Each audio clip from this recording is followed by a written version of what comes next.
¿Te has imaginado encerrar a tu propio hijo para salvarlo y descubrir que lo estabas perdiendo de otra forma? La puerta del centro se cerró con un golpe seco. Ese sonido todavía me retumba en el pecho. Mi hijo no gritó, no suplicó, solo me miró. Y en esa mirada había algo peor que la rabia, había distancia. «Es por tu bien», le dije. No respondió. 3 meses sin verlo, 3 meses de llamadas cortas, vigiladas, incómodas. 3 meses repitiéndome que hice lo correcto, porque eso dicen todos, ¿no? Que a veces amar es tomar decisiones difíciles. Hasta que me llamaron. «Puede venir a recoger sus cosas». No entendí de inmediato. Pensé que había mejorado, pero cuando llegué, nadie me miraba a los ojos. Me entregaron una caja, ropa, unas zapatillas gastadas y un cuaderno. «Lo dejó para usted». El mundo se me encogió en las manos. Abrí el cuaderno en el coche. No podía esperar. La primera página decía: Día 1. Papá me dejó aquí. Dice que es para ayudarme, pero no me preguntó si yo quería ayuda. Sentí un nudo en la garganta. Pasé la página. Día 5. Aquí dicen que tengo que hablar, pero cuando hablaba en casa, nadie escuchaba. El aire se volvió pesado. Día 12. No empecé a consumir por diversión. Empecé porque no sabía cómo decir que me sentía solo. Mis manos empezaron a temblar. Día 20. Hoy soñé que estaba en casa, pero nadie notaba que yo estaba. El silencio dentro del coche era insoportable. Día 37. Papá cree que me salvó, pero no sabe de qué. Ahí tuve que cerrar el cuaderno, porque entendí algo que me partió en dos. Yo no lo había llevado ahí solo por él. También lo hice porque no supe cómo enfrentarlo, porque era más fácil pensar que el problema estaba en él y no en lo que pasaba dentro de nuestra casa. Seguían páginas, muchas más, llenas de palabras que nunca escuché cuando estaba frente a mí, palabras que gritaban en silencio. Ese día no salí del coche por horas,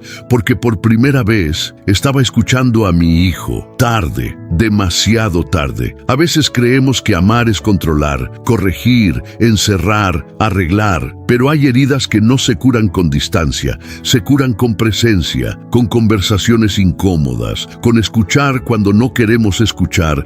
Mi hijo no solo necesitaba ayuda, necesitaba ser visto. Y ahora dime, ¿cuántas veces alguien habló frente a ti y tú pensaste que estaba exagerando? Porque el dolor no siempre hace ruido. A veces se escribe en un cuaderno y espera a que alguien por fin decida leerlo. Si esta historia te hizo pensar en alguien, quédate. Aquí contamos las historias que muchos entendieron demasiado tarde. Y síguenos para más historias como esta. El encuentro final será brutal. Y síguenos para ver la justicia divina en acción.